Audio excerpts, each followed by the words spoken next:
Hello everyone. अगर आपने इस सीरीज़ के पिछले एपिसोड्स को नहीं देखा है सो आई सजेस्ट कि पहले आप उन्हें देख लें एंड मेरे चैनल को सब्सक्राइब करें एंड अगर आपको मेरी वीडियो अच्छी लगे देन प्लीज़ लाइक करिएगा।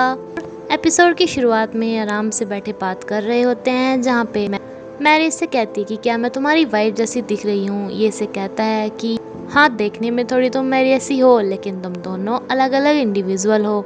एंड मैरी कहती है कि काश मैं तुम्हारी वाइफ जैसी ही दिख रही होती। पता है क्यों? क्योंकि मेरे पापा की डेथ के बाद मेरी मॉम बस यही सोचती रहती थी कि काश एक बार उनके सामने मेरे पापा आ जाएं।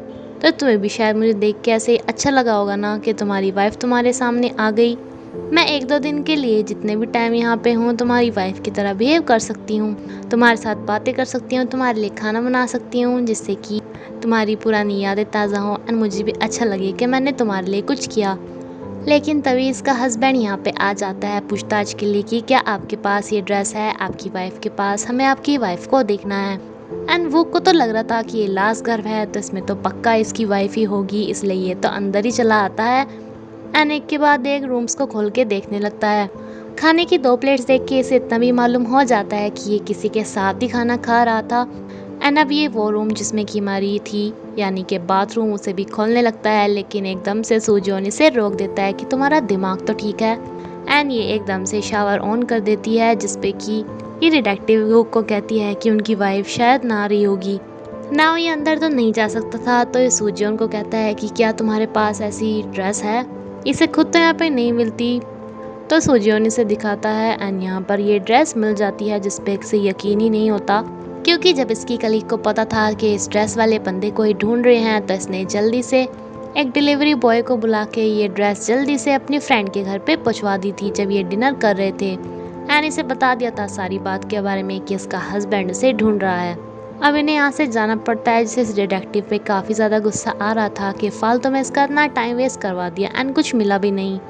सूजोन इसे दरवाज़ा खोलने को बोलता है जो कि काफ़ी ज़्यादा डरी हुई थी, इसलिए अपने आप ही अंदर जाके देखता है एंड इसे किसी तरह बाहर ला के आता है एंड इसे बोलता है कि तुम्हें इतनी डरने की कोई ज़रूरत नहीं है, अब वो तुम्हें नहीं पहचान सकता, तुम्हारी ये बात क्यों नहीं समझ में आ रही। इसके पैरों में चोट लगी हुई थी, उन्हें आराम देने के लिए इसके लिए बहुत अच्छा फ्लावर से पेडिक्योर बनाता है।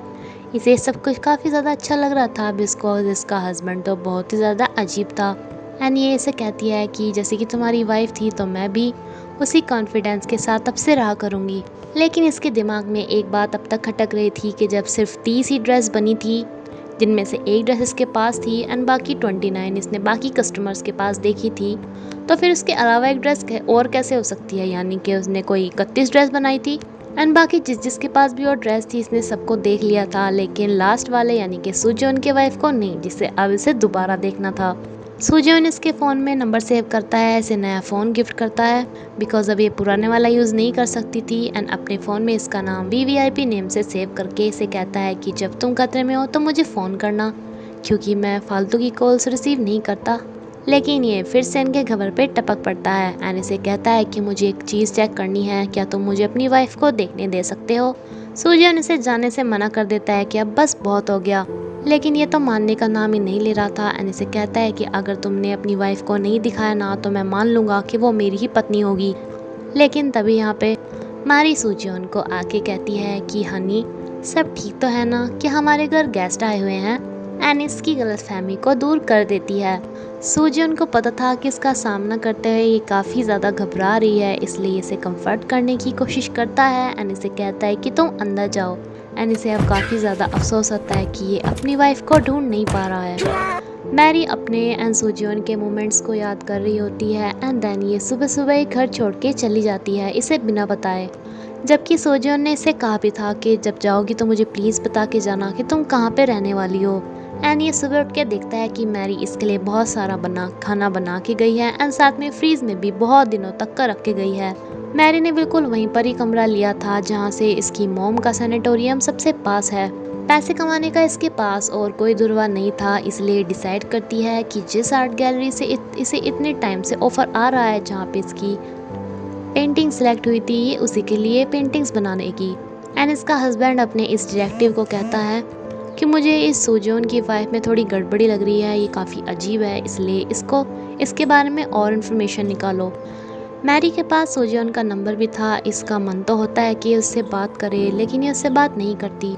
ये अपनी मॉम की भी एक पेंटिंग बनाती है एंड देन अपनी मॉम से मिलने के लिए सैनेटोरियम जाती है, जहाँ पे एक बार को तो इसे अपनी मॉम मिलती ही नहीं। ये काफ़ी ज़्यादा घबरा जाती है, लेकिन तभी ये देखती है कि वो यहीं पर ही है। एंड प्लास्टिक सर्जरी करवाने के बाद भी इसकी मॉम इसे पहचान लेती है, जिस बात पे इसे भी यकीन नहीं होता।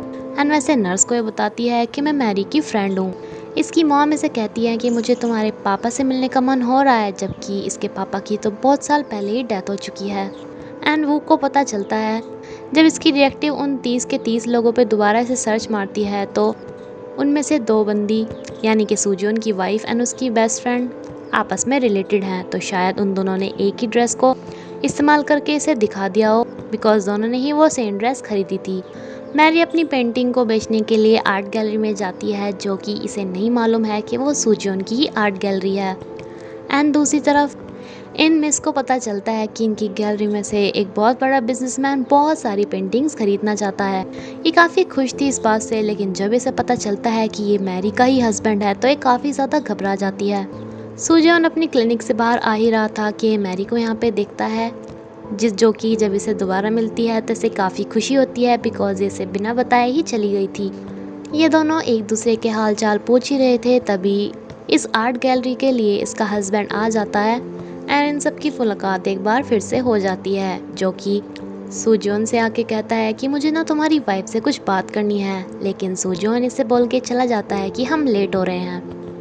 ये वोक से आके अपनी आर्ट गैलरी में पूछती है कि बताइए आपको कौन कौन सी पेंटिंग्स चाहिए, लेकिन वो किसे कहता है कि मैं पेंटिंग्स को नहीं किसी पर्सन को ढूंढ रहा हूँ, क्या तुम मेरी हेल्प कर सकती हो। मैरी सुजियोन को अपना घर नहीं दिखाना चाहती थी, लेकिन ये इसे कहता है कि मुझे तुम्हारे साथ तुम्हें छोड़ने के लिए जाना है। जब इन्हें चलते चलते बहुत ही ज़्यादा देर हो जाती है, तब जाके सुजियोन को पता चलता है कि इसे अपने घर तक पहुंचने में कितना ज़्यादा टाइम लगता है, एफर्ट्स लगते हैं एंड मेहनत लगती है, जो कि सिर्फ इसलिए है बिकॉज मैरी के पास पैसे कम हैं।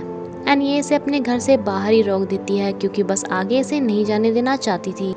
ये वो को कहती है कि मैं आपकी कैसी हेल्प कर सकती हूँ, तो ये कहता है कि बस मुझसे झूठ मत बोलना एंड तुम ये बताओ कि जब तुम सुजियोन की वाइफ की बेस्ट फ्रेंड हो तो तुमने ये बात मुझे क्यों नहीं बताई। ये वो को कहती है कि क्यों, आप मेरे क्या लगे जो मैं आपको ये सब बातें बताऊंगी। तो ये कहता है कि आपको पता नहीं मैं अपनी वाइफ को ढूंढ रहा हूँ, तो आपकी ऐसी बातें मुझे हेल्प कर सकती थी। एंड मुझे पता चला है कि तुम दोनों ने वो सेम ड्रेस खरीदी थी। ये से कहती है कि हाँ हम फ्रेंड्स थे तो क्यों नहीं खरीद सकते थे। तो ये कहता है कि हाँ वही तो बात है ना, ड्रेस को बनाने वाले ने मुझे बोला कि उसने सिर्फ 30 ड्रेस बनाई है एंड मैं जब उन 30 के पास गया तो 30 के 30 के पास वो ड्रेस थी। ये से कहती है कि हाँ तो वो इतनी अच्छी ड्रेस थी कि कोई इसे क्यों फेंकेगा, सबके पास उनकी ड्रेस होंगी ही ना। लेकिन वो किसे कहता है कि हाँ उनके पास तो हैं, लेकिन फिर मेरे पास भी तो है ना। सो वो 31वीं ड्रेस कहाँ से आई, जिस पे ये इसे कुछ भी नहीं बोल पाती। दूसरी तरफ ये आराम से अपने घर के अंदर जाती है, जहाँ पे इसे इसका हस्बैंड दिखाई देता है, जिससे कहता है कि चाहे तुम दुनिया के किसी भी कोने में छुप जाओ तुम मुझसे नहीं बच सकती। एंड ये बहुत ज़्यादा डर जाती है, जो कि सिर्फ इसके एक सपने जैसा था, ना कि इसका हस्बैंड यहाँ खुद था। एंड इसी के साथ ये एपिसोड यहीं पे ख़त्म होता है फ्रेंड्स। अगर आपको मेरी वीडियो अच्छी लगे देन प्लीज़ लाइक करेगा। Thank you. 우하경 관장이 돼주세요. 하경이가 돼서